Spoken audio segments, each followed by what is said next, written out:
রফিকুল ইসলাম মাদানি ২টা বিয়ে করছে। এখন তার এটা দোষ। শাহবাগীদের চুলকানি শুরু হয়ে গেছে। রফিকুল ইসলাম মাদানির চরিত্র ভালো না, চরিত্র খারাপ। চরিত্র খারাপ দেখেই তার একটা বিয়ে করছে। এখন যেই বেটায় বিয়ে না করে আরেকজনের সাথে সংসার করতেছে তার কোনো সমস্যা নেই।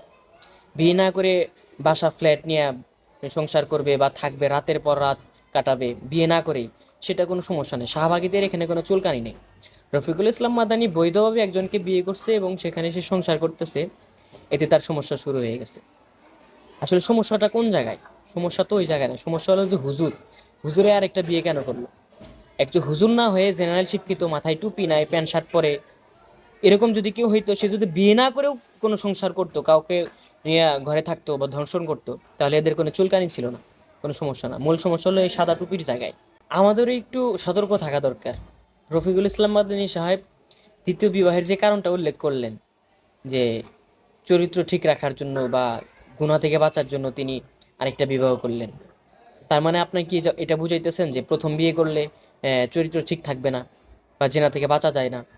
রাসূল করিম সাল্লাল্লাহু আলাইহি ওয়াসাল্লাম জেনা থেকে বাঁচার জন্যই বিয়ের কথা বলছেন, আর আপনি বলতেছেন যে গুনাহ থেকে বাঁচার জন্য আপনি দ্বিতীয় বিয়েটা করলেন। আপনার এই উত্তরটা ঠিক হয় নাই। অথচ রাসূল করিম সাল্লাল্লাহু আলাইহি ওয়াসাল্লাম বলেন, যত নবী বলেন তারা দ্বিতীয় বিয়ে করছে। আপনি বিভিন্ন মাহফিলে বলতেছেন দ্বিতীয় বিয়ে করছে, ভালো কথা, অবশ্যই তারা দ্বিতীয় বিয়ে করছে। বাকি আপনি যে ব্যাখ্যা দিলেন, এই ব্যাখ্যা দিয়ে তারা দ্বিতীয় বিয়ে করে নাই। তারা নারী সমাজকে অভাব থেকে দূর করার জন্য বিয়ে করছেন। একজন নারীর পূর্ণ অধিকারকে প্রতিষ্ঠা করার জন্য তারা বিয়ে করছেন। দরিদ্র নারী, তিনি অভাবে আছেন, খাবার খাইতে পারতেছেন না, তাদেরকে বিয়ে করে তাদেরকে অধিকার দিয়েছেন। এই কাজটা রাসূলগণ করেছেন, নবীগণ করেছেন এবং আমাদের আকাবিরগণ করেছেন। তো আপনি যে ব্যাখ্যাটা দিলেন, এই ব্যাখ্যা দেওয়ার কারণে আরো সমালোচনা বেশি হচ্ছে।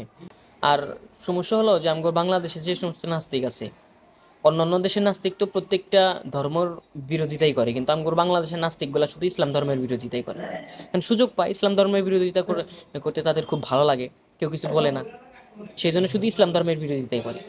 হিন্দু বলেন, খ্রিস্টান বলেন, এই ধর্মের বিরোধিতা করবে না নাস্তিকগুলা। আসলে নাস্তিক তো প্রত্যেকটা ধর্মের বিরোধী থাকবে, তাই না?